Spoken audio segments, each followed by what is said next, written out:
The alien mud stank like rotten eggs and copper, but Staff Sergeant Jake Miller knew that was the least of his problems. His suit's oxygen gauge blinked an angry red at 12%, matching the crimson trail he'd left behind while dragging his shattered leg through the purple-hazed battlefield of Kepler 186. "Status report," he whispered, triggering his suit's internal diagnostic. The holographic display flickered weakly in his helmet. Multiple system failures, a compromised exoskeleton joint at his left knee, and enough suit breaches to make his survival nothing short of miraculous. Or it would be, if this hadn't been the plan all along. Through the swirling toxic atmosphere, Jake watched the Vrekthar patrol move with practiced precision. Their chitinous forms, each easily 9 feet tall, moved with the confidence of apex predators who'd never known defeat. Their mandibles clicked in rhythmic patterns, a sound that human intelligence had finally decoded last month. They were celebrating. Click, click, screech. The humans fall easily when isolated. Screech, click, as our strategic models predicted. Jake bit back a laugh, tasting blood. The movement sent fresh pain shooting through his ribs, but he maintained his position, half submerged in the purple muck. The alien's arrogance was exactly what Command had counted on when they devised Operation Honeypot. 20 yards away, he could see what the Vrekthar thought was Corporal Martinez's body, face down in a crater. The corpse was a masterpiece of human deception, a combat decoy that even mimicked human thermal signatures and basic biological functions. The real Martinez was hidden 2 clicks east with the rest of the team, watching through quantum-linked feeds as Jake played his part. The largest of the Vrekthar, bearing officer markings on its iridescent carapace, prodded Martinez's decoy with its plasma rifle. Primitive armor, it clicked to its subordinates. Their combat suits lack even basic phase shifting. The Galactic Council overestimated these creatures. Jake focused on his breathing, using the techniques he'd learned back in Montana. Who knew that breaking wild horses would prepare him for playing dead on an alien world? The steady in and out helped him ignore both his injuries and the maddening itch of the medical nanites working beneath his skin, knitting together what they could of his shattered tibia. A shadow fell over him. 4 enormous, compound eyes studied his unconscious form. Click, screech, click. This one still breathes. Barely. Screech, click. The first intact specimen. Science Command will be pleased. The Vrekthar officer lowered its face close to Jake's helmet, mandibles spread in what passed for a smile in their species. Jake kept his eyes slitted, maintaining the illusion of unconsciousness, while his neural implant silently interfaced with the quantum beacon hidden beneath the mud. 9 minutes until activation. 8 minutes and 55 seconds until these smug bastards learned why you never, ever cornered a human. "Prepare for extraction," the officer ordered. "Careful with this one. Unlike the others, I want it alive for study. The Council will finally understand why adding humans to their ranks would be tactically unsound." As they bent to lift him, Jake focused on the memory of his grandfather's ranch at sunset, the way the Montana sky seemed to go on forever. The old man had taught him that patience was everything. Whether you were breaking a stallion or setting up a shot, let them think they've won, he'd said, right up until they don't. Through the quantum link, Jake felt the rest of his team's anticipation.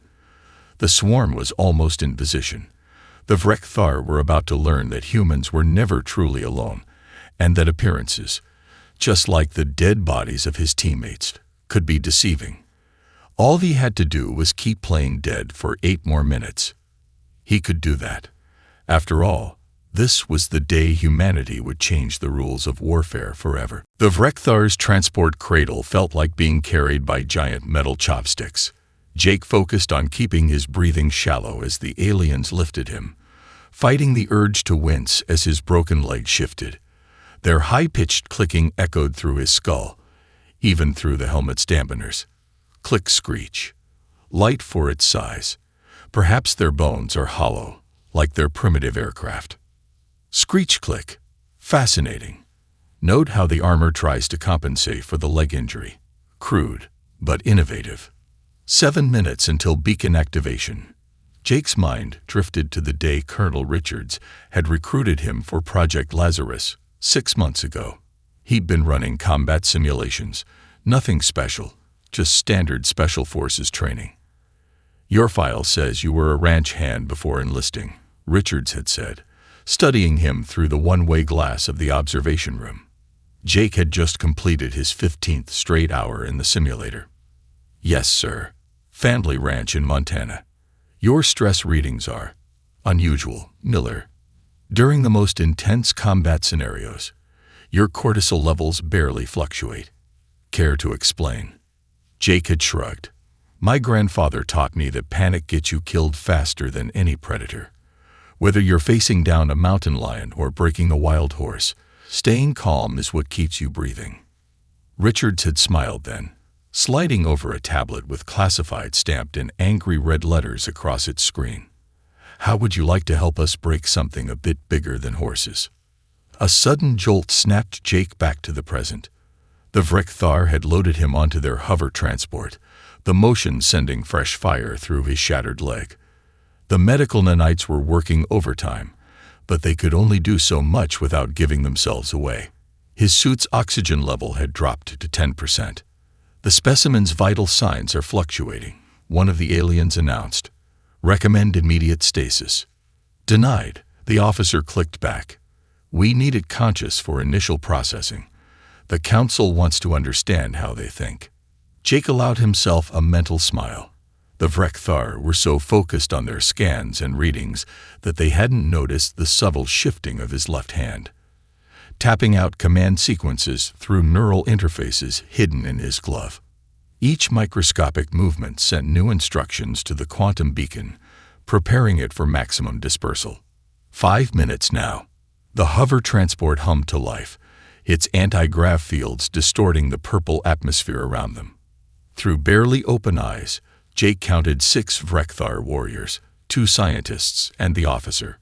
9 targets, all convinced of their absolute superiority, all about to learn why humans had survived countless extinction-level events on Earth. "Remarkable," one of the scientists clicked, waving some sort of scanner over Jake's chest. "Their neural patterns suggest a complexity we hadn't detected in previous encounters. Perhaps we underestimated.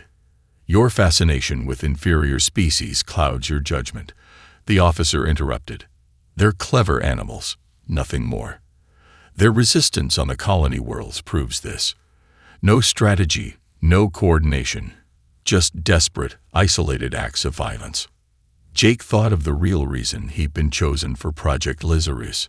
Not just his calm under pressure, but his ability to think like prey while having the soul of a predator.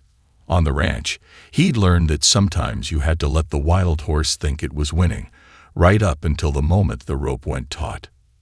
3 minutes. His neural implant hummed to life, connecting with the quantum network hidden in orbit. Through it, he could feel his team's positions, their vital signs, their readiness.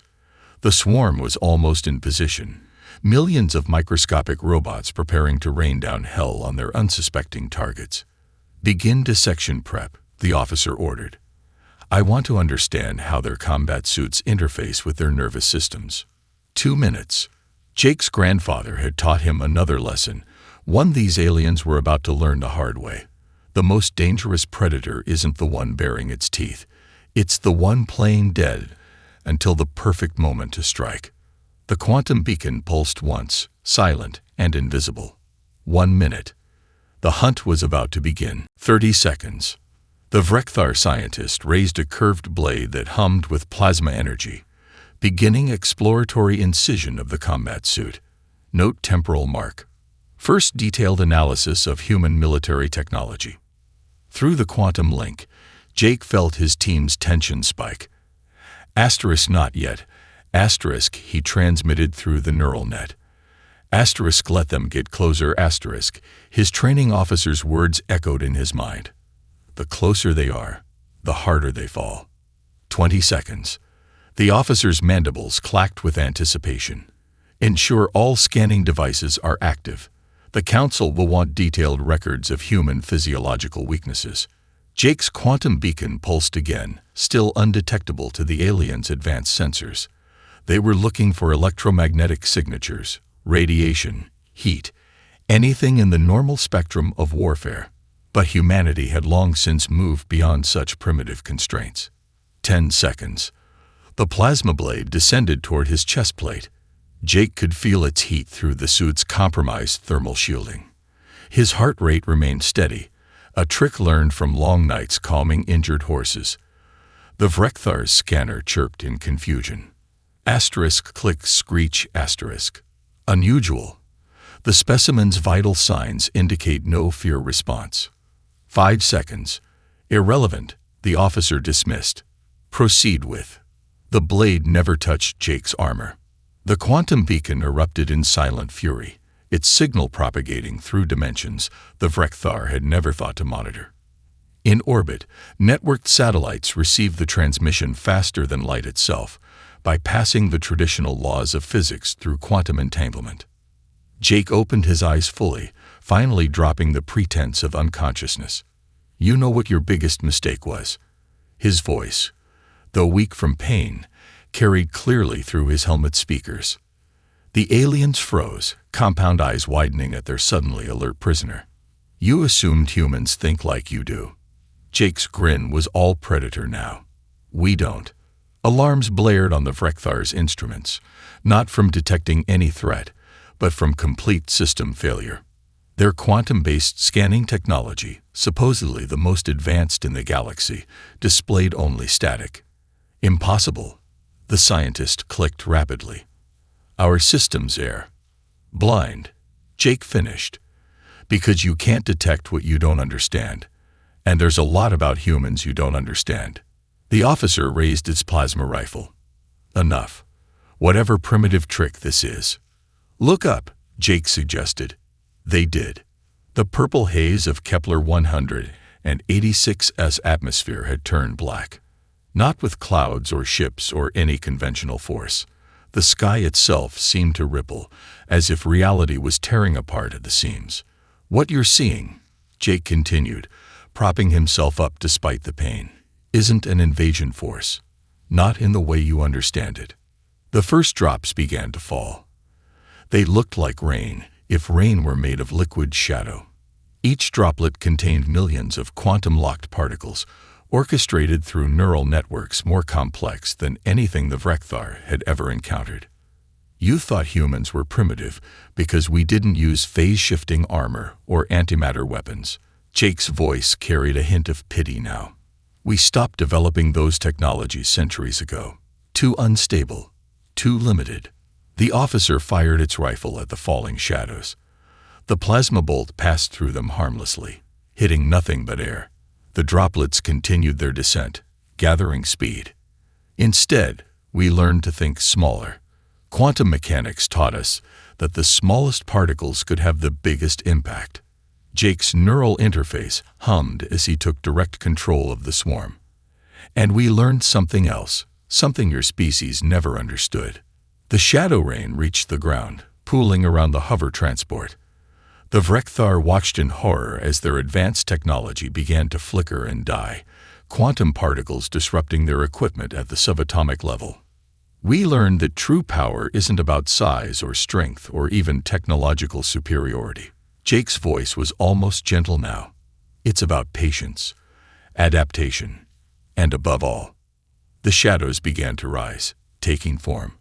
Understanding that sometimes the best weapon is the one your enemy never sees coming. The swarm was awake, and the real demonstration was about to begin. The shadows coalesced into billions of microscopic machines, each smaller than a grain of sand. They moved like a living tide, flowing up the sides of the hover transport with terrible purpose. The Vrekthar warriors opened fire, their plasma bolts passing harmlessly through the swarm as it split and reformed around each attack. Fascinating, isn't it? Jake's voice carried over the chaos. Each particle in the swarm exists in a quantum superposition. You can't hit what isn't fully in this dimension. The scientist's mandibles clattered in shock. This defies all known physics. No, Jake corrected, managing to sit up despite his injuries. It defies all physics *U *no. The swarm reached the transport's control panels, seeping into the alien technology through microscopic gaps. Displays flickered and died as the nanites began their work. Jake's neural link gave him intimate awareness of each machine's progress, like feeling millions of extensions of his own nervous system. "Stop this," the Vrekthar officer demanded, its composure cracking. "Whatever weapon this is." "It's not a weapon," Jake interrupted. "Not exactly. We call it the Silicon Storm. Think of it as evolution given form." As if responding to its name, the swarm split into distinct formations. One mass continued dismantling the transport systems, while another formed a protective barrier around Jake. A third stream rose into the air, taking shapes that made the aliens' compound eyes widen in disbelief. Perfect replicas of their own weapons materialized, constructed atom by atom from the very materials the swarm had consumed. But these weren't simple copies.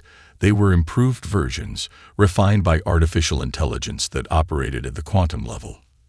"Your species spent millennia perfecting weapons of destruction," Jake explained, his voice steady despite the burning in his leg. "We spent that time learning to create, to adapt, to *evolve*. The officer fired at one of the replicated weapons. Its shot passed through empty air as the copy dissolved back into its component nanites, only to reform behind the alien. The swarm wasn't just mimicking their technology. It was learning from every interaction, every attack. Through his neural link, Jake felt the arrival of the second wave. Larger drops pierced the atmosphere, each one containing more specialized units. They crashed into the purple soil around the transport, unfolding into structures that defied conventional engineering. One pod transformed into a medical station that immediately began attending to Jake's injuries, nanomachines working in concert with those already in his bloodstream. Another became a quantum communications array, linking directly with his neural implant to expand his control over the swarm. "Your mistake," Jake continued, gritting his teeth as the medical nanites reset his broken leg, "was thinking that size equals power. That physical strength determines victory." The Vrekthar watched in helpless fascination as their transport was not just disabled, but transformed. The swarm broke it down to its base elements, rebuilding it into something new, something human. But humanity learned long ago that the deadliest force in nature isn't the largest. Jake stood now, his suit's systems restored by the nanites. "It's the smallest. Viruses, bacteria, ideas." More pods fell, containing larger combat units. But these weren't the hulking war machines the aliens expected. Instead, they were elegant assemblies of nanoscale components, each one a testament to human ingenuity. "We could have built bigger ships," Jake said, his voice almost gentle. "Stronger weapons. Instead, we chose to think differently." The swarm completed its work. Where the alien transport had been, a fully operational human command center now stood. The Vrekthar found themselves surrounded not by traditional weapons, but by a constantly evolving network of machines that operated beyond their comprehension. "Welcome," Jake announced, now standing straight despite his recent injuries, "to humanity's real military technology. What you've seen before, our ships, our armor, our conventional weapons, that was just the surface." He smiled, and in that expression the aliens finally recognized something they understood. The look of a predator revealing its true nature. "Now shall we discuss terms of surrender? Or would you like another demonstration?" The Vrekthar officer raised its weapon again, mandibles clicking in what Jake now recognized as their species' expression of fear. "The Council must be informed. This technology, it violates natural law." "Natural law?" Jake chuckled, watching the swarm continue its work through his neural interface. "Nature adapts. We learned from it." He gestured to the transformed command center around them. "Every human soldier carries the same capabilities I just demonstrated. We're not just troops. We're nodes in a living network." As if to emphasize his point, the air shimmered as his dead teammates' quantum signatures suddenly appeared on the Vrekthar's few remaining functional scanners. The alien scientists' instruments shrieked with data overload as they detected dozens, then hundreds, then thousands of quantum signatures activating across the planet's surface. Impossible, the lead scientist clicked. Our orbital scans showed no other human forces, because we didn't want you to see them. Jake's neural link pulsed as he connected with the awakening network. Through it, he could feel every human soldier on Kepler 186 coming online, their own swarms activating in response to his. Remember those primitive combat suits you mocked? Each one contains enough quantum lock nanites to rebuild a small city. The purple haze above them rippled as more pods breached the atmosphere. These were larger, their contents more sophisticated. As they crashed into the alien soil, they unfolded into mobile command stations, medical facilities, and defensive installations. The silicon storm flowed between them, creating an ever-evolving web of intelligent machinery. Through the quantum network, Jake received a transmission from Lieutenant Rivera, hidden 2 clicks east. Asterisk shows over. Jake, time to let them know what they're really dealing with. Asterisk. Your strategic models were flawed from the start. Jake continued, addressing the increasingly agitated Vrekthar. You studied our visible military assets, ships, bases, conventional weapons. But those aren't our true strength. The swarm around them shifted, forming a holographic display of Earth's solar system. Then it zoomed out, revealing hundreds of human-controlled worlds, each one pulsing with quantum signatures. Every human colony, every outpost, every single soldier is connected through the quantum network. Jake's voice carried the weight of revelation. We're never alone, never isolated. That desperate resistance you observed, it was reconnaissance. We were learning your weaknesses while feeding you exactly what you expected to see. The officer's compound eyes darted between the expanding human installations. The Council believed your species was barely able to maintain cohesion between colonies, that your technology was limited to conventional physics. The Council believed what we wanted them to believe. Jake accessed the network's tactical display, showing the true extent of human military capability. While you were studying our visible forces, we were building something far more powerful.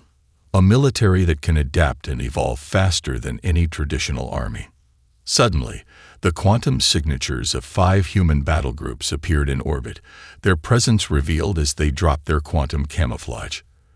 The Vrekthar's own ships, caught completely unaware, found themselves surrounded. Your entire invasion fleet, Jake noted casually, is now sitting in the middle of a cloud of combat nanites. One command from any human soldier, and those ships will be transformed into raw materials for our swarms. The alien officer's mandibles stopped clicking entirely, a sign of absolute shock in their species. You could have defeated us at any time. We didn't want to defeat you. Jake's expression softened slightly. We wanted to teach you. Humanity learned the hard way that bigger weapons don't end wars. They just cause more destruction. So we evolved beyond traditional warfare. The silicon storm swirled around them, its billions of components forming and reforming in endless patterns. Through the quantum network, Jake could feel the satisfaction of his fellow soldiers as the true nature of human military power was finally revealed. Now, he said, shall we discuss how to explain this to your council? Because I promise you, this is just the beginning of what humanity can do. The first electromagnetic pulse took everyone by surprise. The Vrekthar had hidden backup systems, and their officer wasn't ready to surrender humanity's secrets to the Council just yet. Primitive machines are still machines, the officer clicked triumphantly as the pulse rippled outward. Susceptible to. The officer's mandibles froze mid-click as the silicon storm continued its dance, completely unaffected. Did you really think, Jake asked, amusement clear in his voice, that we wouldn't have considered EMPs? He gestured to the swarm, which was now forming complex geometric patterns in the air. These aren't ordinary machines. Each nanite exists partially in quantum space. You can't disable what isn't fully in this dimension. Through his neural link, Jake received tactical updates from the network. The Vrekthar fleet in orbit had launched similar EMPs, desperately trying to disable the human forces surrounding them. In response, the swarm simply evolved, adapting their quantum states to render the attacks useless. "Watch," Jake commanded, directing their attention to a nearby cluster of nanites. The swarm separated into distinct groups. As the aliens launched another EMP, the first group allowed itself to be hit. Their destruction was instantaneous, but their sacrifice served a purpose. Through the quantum network, Jake felt the surge of data as every nanite in the system learned from their destroyed companions. In the time it took that pulse to dissipate, he explained, the swarm analyzed its frequency, adapted its quantum configuration, and distributed that knowledge to every nanite in the system. Your weapon became obsolete in less than a second. The scientists' clicking became frantic, but that would require processing power beyond conventional computing. Jake finished. Exactly. Each nanite is a quantum computer, capable of running millions of simulations simultaneously through parallel universes. Together, they form the most powerful artificial intelligence ever created. As if to demonstrate, the swarm split again. One section transformed into a perfect replica of the EMP device, while another created a more advanced version that could target specific frequencies. The aliens watched their own weapon evolve before their eyes. Humanity nearly destroyed itself learning these lessons. Jake continued, his voice growing serious. Our wars taught us that any weapon can be countered, any defense breached. So we stopped trying to build better weapons. The officer's compound eyes narrowed. Yet you stand here, demonstrating weapons beyond our comprehension. No, Jake corrected. I'm demonstrating evolution. These aren't weapons. They're tools. Each nanite swarm is programmed with one primary directive: adapt and improve, but never beyond the ethical constraints set by its human controller. Through his neural link, Jake accessed the tactical network. Across the battlefield, other human soldiers were facing similar desperate countermeasures from the Vrekthar forces. Each attack provided more data, making the swarm stronger, more efficient, more adaptable. Your military doctrine is based on overwhelming force, Jake explained, watching the nanites incorporate each new lesson into their collective intelligence. Ours is based on infinite adaptation. You can't win a war against an enemy that evolves faster than you can attack. The aliens launched another pulse, this one modified based on their observations. The swarm responded by shifting into configurations that shouldn't have been possible, their quantum states allowing them to exist in multiple forms simultaneously. Even now, Jake said, you're thinking in terms of victory and defeat, but that's not what this demonstration is about. He pointed to where the nanites were actively repairing damage from the EMP attacks, growing stronger with each attempt to destroy them. We're showing you a better way. Through the quantum network, Jake received confirmation that similar scenes were playing out wherever human and Vrekthar forces met. The aliens' most advanced weapons and tactics were being analyzed, improved upon, and rendered obsolete in real time. Your choice now, Jake concluded, watching the alien officer's mandibles twitch with dawning understanding, is simple. Continue fighting a war you cannot win, or learn why humanity chose to evolve beyond traditional warfare. The swarm pulsed once, its billions of components ready for whatever came next. The true lesson was about to begin. The Vrekthar officer raised its plasma rifle one final time, not to fire, but to examine it. Through compound eyes, it watched as microscopic streams of nanites flowed across the weapon's surface like liquid mercury. Incredible, the officer clicked softly. They're disassembling it. Jake nodded, directing the swarm through his neural interface, atom by atom. But watch what happens next. The weapon's components separated in midair, suspended by quantum fields. Each piece hung in perfect clarity, a three-dimensional exploded diagram of alien technology. The scientists' mandibles clattered in astonishment as the nanites began to improve upon the design, restructuring molecular bonds and optimizing power distribution systems. "We could destroy your weapons," Jake explained, his voice steady despite the lingering pain from his healing injuries. "Instead, we're showing you how to make them better, safer, more efficient." Through the quantum network, he received updates from orbit. The human battle groups had completely surrounded the Vrekthar fleet, but rather than attacking, the swarms were demonstrating the same principle on a massive scale. Alien warships watched in bewilderment as their own technology was enhanced before their eyes. "Your plasma containment field was losing 23% efficiency through quantum tunneling," Jake continued, pointing to where the nanites were rebuilding the rifle's core. "We fixed that. Also added a neural safety link. The weapon will only fire if it recognizes its authorized user's brainwave pattern." The scientist stepped forward, clicking rapidly. "But why? Why show us these improvements? Why not simply destroy our technology?" Jake's lips curved into a slight smile. "Because destruction is easy. Creation, that's the real challenge." He gestured to where more swarms were transforming the battlefield around them. "Humanity learned that lesson the hard way. We had to nearly wipe ourselves out before we understood. True power isn't about what you can destroy. It's about what you can build." Through his neural link, he felt Lieutenant Rivera's team moving into position nearby. Their own swarms were busy converting damaged Vrekthar equipment into medical stations, helping wounded aliens despite their earlier hostility. "Your species values physical dominance," Jake said, watching the officer's reaction. "Size, strength, the ability to overwhelm. We used to think that way too." He pointed to where the nanites were completing their work on the plasma rifle. "But evolution taught us something different.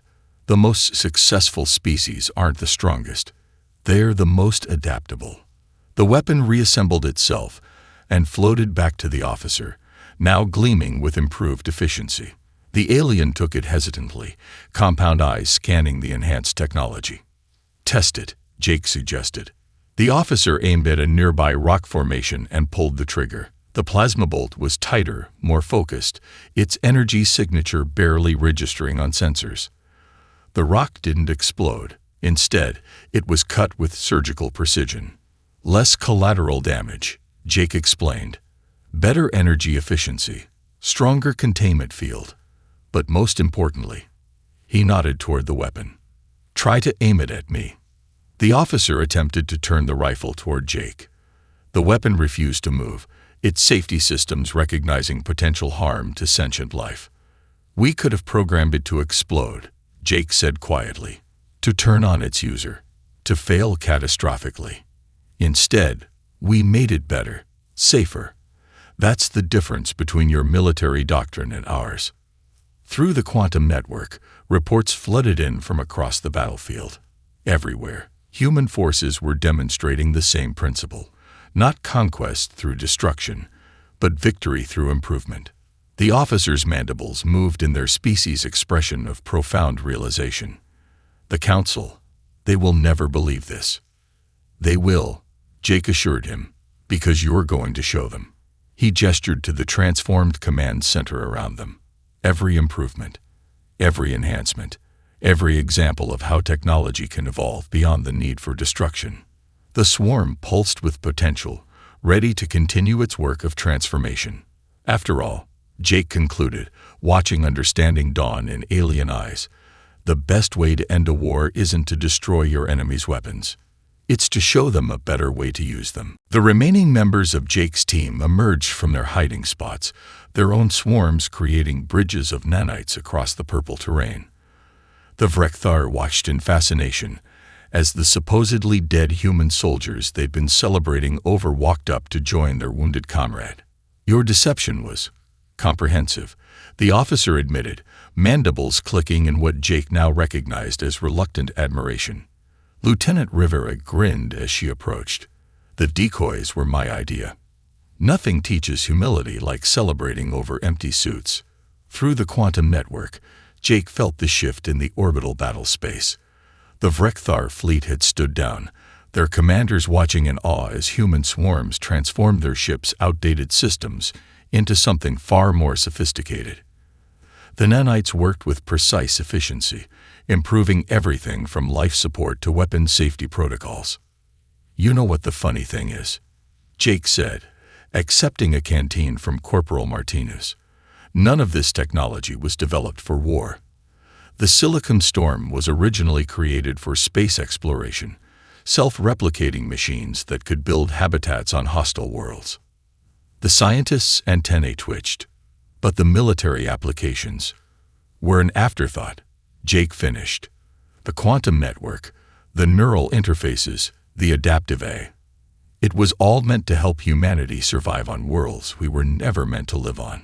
The fact that it makes us unbeatable in combat is just evolution doing what evolution does. Through his neural link, Jake directed a portion of the swarm to generate a holographic display of Earth's history. The nanites formed images of humanity's greatest conflicts, then shifted to show their greatest achievements in space exploration and colonization. "Your council thinks we're primitive because we don't show our true capabilities," Rivera added, watching the display. "The truth is, we've moved so far beyond conventional military technology that we don't need to show it off." The officer studied the hologram, compound eyes focusing on the transformation of human civilization. "The council believes strength must be displayed to be respected." Jake shook his head, taking a drink from the canteen. "Real strength is knowing when not to show your hand. We could have defeated your forces the moment they entered our space. Instead," he gestured to where the swarms were finishing their work on the alien equipment, "we chose to wait for the right moment to teach instead of destroy." Martinez chuckled, pulling out a ration pack. "Speaking of teaching, anyone hungry? Even quantum-enhanced aliens must need to eat sometime." The tension broke as Martinez began distributing human ration packs to the bewildered Vrekthar. The scientist cautiously accepted one, mandibles working curiously as it examined the packaging. "Consider this your first lesson in human nature," Jake said, watching the aliens awkwardly attempt to open the rations. "We prefer breaking bread to breaking bones." Through the quantum network, similar scenes were playing out across the battlefield. Human soldiers sharing meals with their former opponents, swarms of nanites transforming weapons into tools, centuries of alien military doctrine being gently but firmly corrected. "Your council wanted to understand human weakness," Jake continued, helping the scientist figure out the ration pack seal. "But you were asking the wrong question. Our greatest strength isn't in our weapons or our technology." The officer paused in its examination of the food. "Then what is it?" Jake smiled, looking around at the scene before them. Humans and aliens sharing a meal on a battlefield where no blood had been shed, surrounded by technology that chose to improve rather than destroy. "Our greatest strength," he said, "is knowing that true victory doesn't come from defeating your enemy. It comes from turning them into friends." The silicon storm swirled around them one final time, its billion components reflecting the light of Kepler 186's alien sun. In orbit, on the ground, and across human space, the quantum network hummed with the success of their demonstration. The war that never was had ended, and humanity's real first contact could finally begin.